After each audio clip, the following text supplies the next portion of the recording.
आज हम लेकर आए हैं उत्तराखंड शाम की खबरें। पौड़ी में बेकाबू कार खाई में गिरी, एक की मौत दूसरा घायल।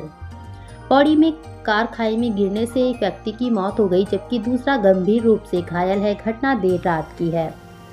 मसूरी समेत पहाड़ी इलाकों में तेज बारिश शुरू, आंधी तूफान से कई घरों की छतें उड़ी। आज पर्वतीय जिलों के साथ मैदानी जिलों के कुछ हिस्सों में बिजली चमकने के साथ हल्की बारिश होने की संभावना है।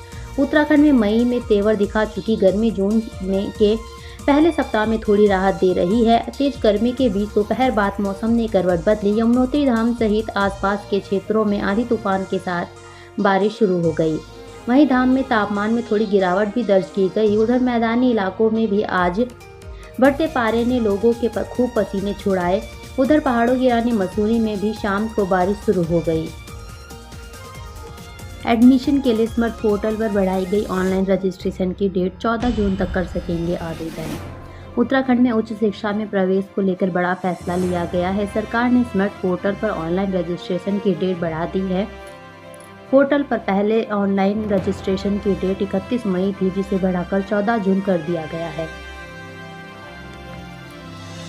जानकी चट्टी पैदल मार्ग पर बुजुर्ग तीर्थयात्री की मौत, धाम में अब तक गई 20 जानें। चारधाम यात्रा में अब तक 80 से ज़्यादा तीर्थयात्रियों की जान जा चुकी है। सबसे ज़्यादा तीर्थयात्रियों की जान केदारनाथ में गई।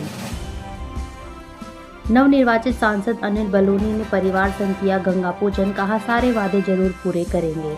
अनिल बलूनी ने कहा कि उत्तराखंड की जनता ने 5 लोकसभा सीटों पर तीसरी बार भाजपा प्रत्याशियों को विजय दिलाकर नरेंद्र मोदी के हाथों को मजबूत किया है। सहस्त्रताल ट्रैक पर 9 ट्रैकर्स की मौत, मौसम खराब होने से हेलीकॉप्टर रेस्क्यू अभियान में दिक्कत। सहस्त्रताल ट्रैक पर 5 और ट्रैकर्स की मौत हो गई। मृतकों की संख्या बढ़कर 9 हो गई है। वर्ष 2022 में हुए नीम के द्रौपदी का डांडा हिमस्खलन हादसे के बाद दूसरा बड़ा हादसा। सहस्त्रताल ट्रैक पर 9 ट्रैकर्स ने गंवा दी जान, द्रौपदी का डांडा हिमस्खलन के बाद दूसरा बड़ा हादसा। 10 जून से उत्तराखंड में मनाया जाएगा वाटर फेस्टिवल वीक। जल स्रोतों के पुनर्जीवीकरण का किया जाएगा काम। उत्तराखंड में विश्व पर्यावरण दिवस की धूम है। इस मौके पर सीएम धामी ने बड़ा फैसला किया है। धामी सरकार ने 10 जून से जल उत्सव मनाने का फैसला किया। जल उत्सव सप्ताह 16 जून तक मनाया जाएगा। सहस्त्रताल ट्रैक पर एसडीआरएफ ने भी संभाली सेना के साथ रेस्क्यू की कमान, 11 एयरलिफ्ट, 9 ट्रैकर्स की मौत। उत्तराखंड में विश्व पर्यावरण दिवस की धूम, सीएम धामी ने किया पौधारोपण, जल संरक्षण बोर्ड बनाने की कही बात। 5 सीटें जीतने के बाद भी घटा बीजेपी का वोट परसेंटेज, बॉबी जैसे निर्दलियों ने बढ़ाई मुश्किलें। उत्तराखंड में बीजेपी ने 5 लोकसभा सीटें जीती है। इसके बाद भी बीजेपी के वोट प्रतिशत में कमी आई है। वोट प्रतिशत में कमी आने वाले निकाय चुनावों में बीजेपी के लिए परेशानी खड़ी कर सकते हैं। ऐसे में इस पर बीजेपी को सोचने की जरूरत है। सावधान रहे, 2 गुलदार अभी भी चौरास में घूम रहे, 5 को वन विभाग ने पकड़ लिया। पौड़ी जिले के श्रीनगर में 5वां गुलदार वन विभाग के पिंजरे में कैद हो गया है। हालांकि अभी भी 2 गुलदार इलाके में घूम रहे हैं, जिन्हें पकड़ने का वन विभाग प्रयास कर रहा है।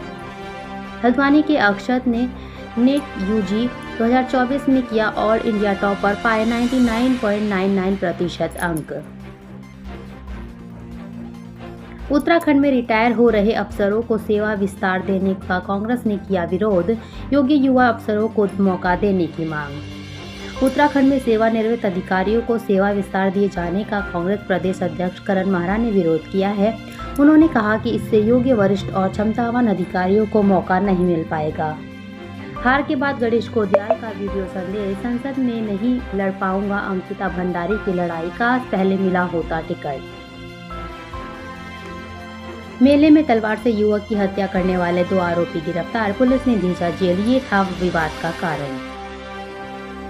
हल्द्वानी में प्रेमिका के घर से मिला हिस्ट्री शीटर बदमाश का शव, परिजनों ने लगाया हत्या का आरोप। कभी देहरादून की जीवन रेखा रही रिस्पन्ना नदी प्रदूषण और अतिक्रमण से बनी नाला दिखावा साबित हुई सरकारी अभियान। आज विश्व पर्यावरण दिवस 2024 है। इस दिन लोगों को प्रकृति से जुड़ी समस्याओं के बारे में जागरूक किया जाता है। बिगड़ते पर्यावरण के ठोस समाधान ढूंढने की कोशिश की